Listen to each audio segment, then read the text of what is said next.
Aston Villa on their return to Champions League action at home for the first time in God knows how long, beating the mighty European giants, Bayern Munich. Now, let's talk about this game, guys. I predicted Villa were going to win this game. I actually predicted it. I was even saying 2-0, just because you kind of get these occasions, right, where it's bigger than football. This is Aston Villa, who, for all intents and purposes, by the way, are a massive European giant. They've won this tournament before. A lot of big clubs cannot say the same. So big up to Aston Villa, right? But this is the first time back under the lights, back with the Champions League music at Villa Park. And you just get the impression sometimes in these kinds of occasions that something special is going to happen, right? If you compare Bayern Munich's talent on the pitch to Villa, it should be no contest, really. Bayern have the more talented squad.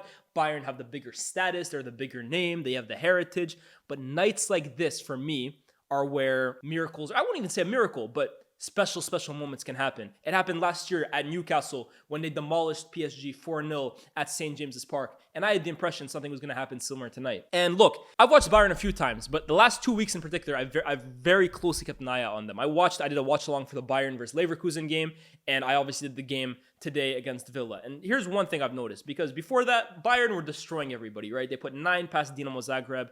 They put 6 past like Helden Kiel or something like that. They put 5 past, I think, Werder Bremen. They've been putting goals for fun past teams. However, the last 2 games, Leverkusen and Aston Villa, they've had the ball almost the entirety of the game. Let me even read you the possession stats, right? Bayern versus Leverkusen finished 1-1. Bayern had 67% possession, 3 shots on target. And I watched that game. Genuinely, hand on heart, how many clear-cut chances did Bayern really create? They had this 1/2 chance of a set piece that fell to Olise, and he hit it straight at the goalkeeper. He could have scored, but it's a half chance. The goal they score, wonder goal from Pavlovic. Outside of that, genuinely, no bias here, they didn't really carve open Leverkusen all that much. Leverkusen came in with a game plan, and people will say Company outcoached Xabi Alonso because his team had most of the ball. And Leverkusen really went in there for a point. But Leverkusen went in there to make things difficult for Bayern, defend deep, and limit them to half chances. That's exactly what they did. Today, if the game finished 1-1, by the way, today, Bayern versus Aston Villa, 70% possession. And yes, the key stat here is 7 shots on target. But for anybody who watched this game, you know how it went down, man. For the majority of this game, very similar to the Leverkusen versus Bayern game, Villa sat deep, soaked up pressure, and allowed Bayern to have possession for possession's sake for almost 90 minutes in and around their box. The amount of times Bayern passed side to side to side to side to side to side for the entirety of that game, you could have fell asleep, woken up at any point in the game, and you would have seen Bayern Munich doing that. And again, some people on face value will see that and say, Company outcoached Unai Emery. But at the end of the day, for the majority of that game, I would say 80 to 85 minutes until Duran grabbed his winner, Bayern barely threatened Villa in terms of actual clear-cut, well-worked chances. They had this moment where Olise dips his shoulder and creates a chance and forces Martinez into an incredible save. But that's not particularly great work from Company or from Bayern Munich. It's giving a talented player the ball and him making something out of nothing, which fair enough. That's what the best players do. But it's not really a result of all the possession that they had. Gnabry had a chance maybe where he could have possibly put it across goal and a Bayern player maybe finds a way on it. He decides to shoot. But again, it's a half chance. Villa, again, just like Leverkusen, went into this game with the idea that we're going to sit deep, we're going to defend our box well, we're going to limit Bayern to possession just for possession's sake. And if we get one chance, we're going to take it. They almost took it in the first half. And they're, in my opinion, Bayern are lucky that Jacob Ramsey is lazy and finds himself offside, because defending for that goal for Pau Torres' opener was absolutely shambolic. And they're lucky that it got called back for offside. But then the goal that Villa grabbed, that Jhon Duran goal, it's really a goal out of nothing, because Villa, as well as they defended today, didn't really carve out that many chances themselves. Watkins, a few balls over the top. I thought Upamecano's pace, for the most part, was a good equalizer for that. There was a bit of controversy in the first half. Did Upamecano foul Watkins when he was through on goal? I think Watkins trips over himself. However, Villa didn't really create too much, right? They came into this game with a clear idea. But when the opportunity fell to them, and it came from a brilliant pass over the top from Pau Torres, who was one of many brilliant Villa players today, Jhon Duran, who in my opinion is turning himself into the best super sub in world football. All he needed was one chance. Jhon Duran, his goals per minute this season. Guys, we must be talking about what? A goal every 33 minutes. That's what we're talking about here, because Emery throws him in after 60 minutes and basically says, go do what you do. And for the most part this season, every time he's been called upon, he's done his thing. And it's not even just easy goals that he's scoring. They're crazy finishes. In the Premier League, the quality of goals that Jhon Duran is grabbing for Aston Villa are absolutely ridiculous. And today, right, Manuel Neuer, we've known throughout his entire career, right? For me, the greatest goalkeeper I've ever seen. But what makes Neuer so ridiculous and so unique as well, too, is how far he strays off his line. He will at times come rushing off his goal line to head the ball away or clear it away or even start attacks from the halfway line. He's a unicorn of a goalkeeper, right? But very few attackers really have the courage to actually try and catch Manuel Neuer out, mostly because of his reputation. But Jhon Duran, this brilliant ball over the top from Pau Torres, takes one look. And I thought he even took a touch at first. He didn't even take that touch. First time over Manuel Neuer. It's a wonder goal. It's a wonderful moment. And it's a moment that Aston Villa fans will be telling generations of future Villa fans about that moment at Villa Park in 2024 when Jhon Duran beat the mighty Bayern Munich. It's an unbelievable moment. Let's talk about some players for Aston Villa. The back four today, superb. Pau Torres, Diego Carlos, monstrous. They kept Harry Kane in check the entire night. Digne did his thing on the left. But Ezri Konsa, for me, was the pick of the lot out of the four. Ezri Konsa today, first half against Coman, forced him off at halftime because Coman, we know him as like a fast twitch, good dribbler, 1v1. He couldn't get past Konsa one single time. I can't remember a single occasion where Coman got the better of Ezri Konsa. Not a single occasion. Hooked at halftime. As Lee Gunnar would say, what?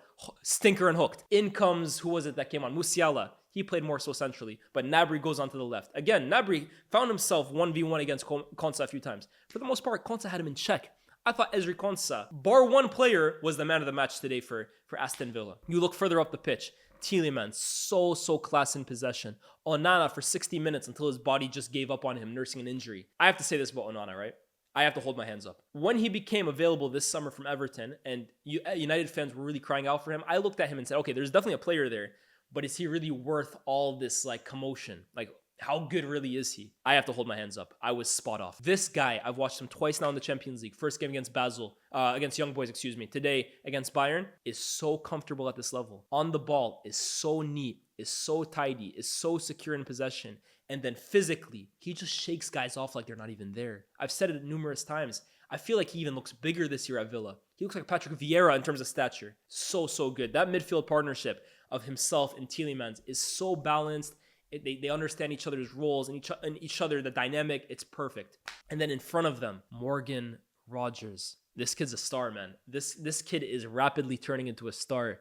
How many players right now, especially in the Premier League, can you think of that turn under pressure and get themselves out of tight situations as well as Morgan Rogers does? And you're talking not about like a diminutive 5'8" kind of player with a good center of gravity. You're talking about a 6'2" beast that turns like a ballerina. Morgan Rogers is superb. Again, at this level, looks so comfortable, man. Honestly, every single game I watch from Morgan Rogers, I become more and more of a fan. But without a doubt, today, the man of the match is Emi Martinez. Emi Martinez. Let's talk about Emi, right? Because whenever we talk about the best goalkeepers in the world, personally, I don't think he's there. I think Courtois and Alisson are the two best. I think David Raya right now, his consistency and the level of saves and his shot claiming or his cross claiming is putting him in that top 5 conversation. Ederson, because of his ball distribution, is probably in that category. Martinez, sometimes he'll have a howler in his game, man. I don't think he's the best on the ball. Like, he's not a perfect goalkeeper.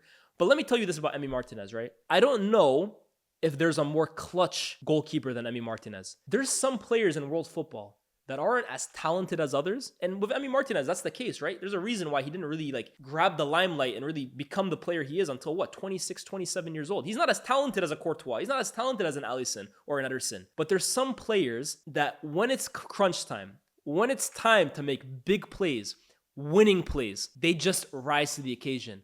Martinez is a winning clutch player. There's some players that are like that, man. Honestly, they're not the most talented players. They're not the most consistent. But they somehow, in the big moments, always come up clutch. Different status, right? Again, this is a player I'm going to talk about. He didn't score 30 goals a season. Some people these days, because they didn't watch him, they look at his goal tally and they say, wow, he was overrated. But Didier Drogba was not the most clinical in front of goal, was not the most consistent game after game after game. But again, in big moments, in crunch time, in moments where you needed Drogba, when you needed a hero, he always managed to be that guy. Martinez is like the goalkeeper version. Maybe not as good, but the goalkeeper version. Every time Argentina need him, every time there's a shootout, every time there's a big save in a big moment, Emi Martinez just seems to kind of rise and grow and become twice the goalkeeper. Today, his performance in those last 10 minutes, I would say the whole game, to be honest. That save against Olise in the first half is a wonder save. But the last 10 minutes for Villa, he just transforms himself and he becomes Neuer.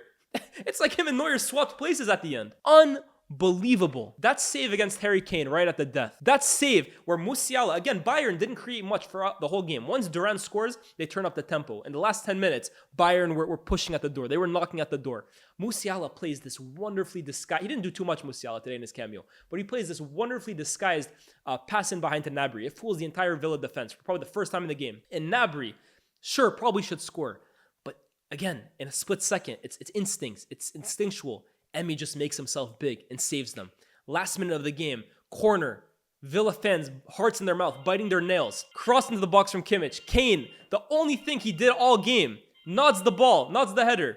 Emi Martinez, low save, parries it away. 1-0 Villa, they win, historic night. But that Villa, honestly, right? This is the dream time to be a Villa fan. Honestly, I'm so happy for them. Massive fan base, big historic club, and they deserve it, man. But it shows you, right? And I'm going to take it to United here for a second. It shows you how much of a difference a manager can make. Unai Emery took this team over when they were 18th in the league, drowning under Steven Gerrard. A year after his appointment, they finished the season, I believe, 5th or 6th, qualified for the Europa League. A year after that, they finished in the Champions League. And 3 months later, they're beating Bayern Munich at Villa Park. That's the difference that a manager can make. Unai Emery, so much credit, bro.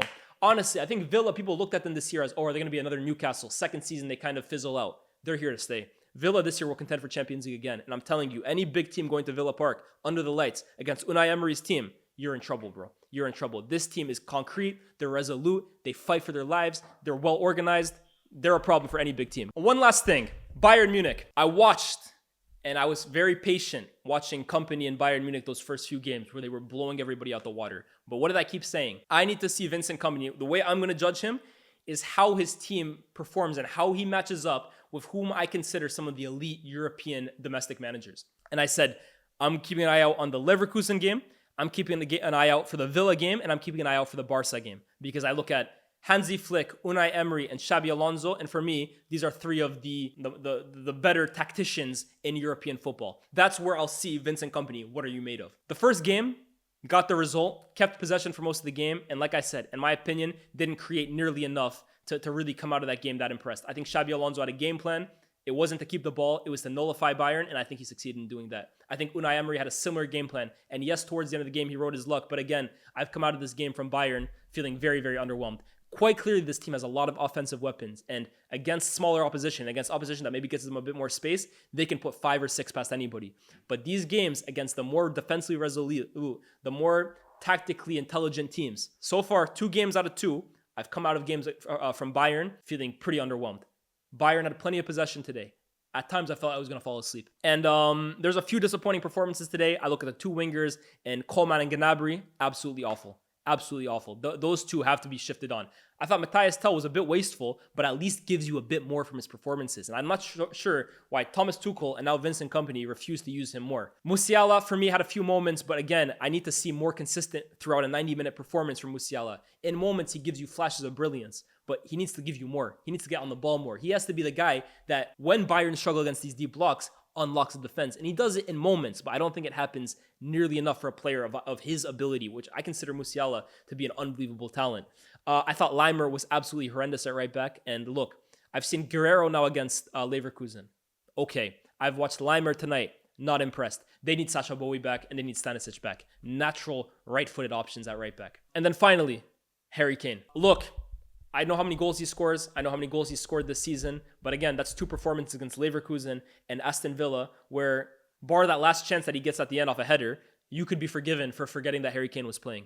And look, I've noticed that under Vincent Kompany, they've told him, stop dropping deep. Stop trying to do this pseudo-intellectual midfield role where you try and dictate the build-up and play make, because that's not your game. Stay in the box. I'll be real. I hear it. He's doing his role, but he's barely impacting the game whatsoever. And look, when you're playing that kind of style, you rely on chances being created for you. And Bayern, like I said, in those 2 games have created close to nothing. But also, I'm watching Harry Kane, and physically, the guy is being dominated by Pau Torres and what's his name? Diego Carlos today. In the air, they didn't let him sniff a chance, bar the one at the end. Holding up the ball, they're out-muscling him. So people will talk to me about Harry Kane, how many goals he scored this season, how many goals he scored last year. But I still remain a massive doubter of Harry Kane. Genuinely. Look, he's going to be a guy who scores you boatloads of goals. And for that reason, he has to be considered as one of the better strikers in the world, especially in 2024, where in my opinion, there's not that many elite strikers. But I come out of these games feeling way too underwhelmed by Harry Kane. I don't think this is the same player as a few years ago for Spurs, who was basically the fulcrum of their entire attack. These days, genuinely, I come away from games watching Harry Kane feeling more underwhelmed than I do completely blown away by his performances. That's just my personal opinion. But shout out to Aston Villa. I think they deserve all the credit today. That performance, and I worry, as you know, I'm a United fan. My team travels to Villa Park this Sunday. Maybe it'll be a boost for us that Onana is not there. But on the evidence of these two teams, I have to be real. I'm scared shitless for Manchester United. Because I'm looking at a team that is unified, that is supremely well coached, that understands who they are. There's balance to their team. They have weapons off the bench. They have speed on either side. I don't see a single logical reason for why United should get a result against Aston Villa this weekend. If they get a draw, I'll be blown away. I know we did the double over them last year, but genuinely, on the basis of the last few performances for Aston Villa and on the basis of the last year and a half for Manchester United, I think Sunday points to only one result, and that's Aston Villa beating Manchester United and potentially putting the final dagger in the Manchester United career of Erik ten Hag. So big credit to Aston Villa.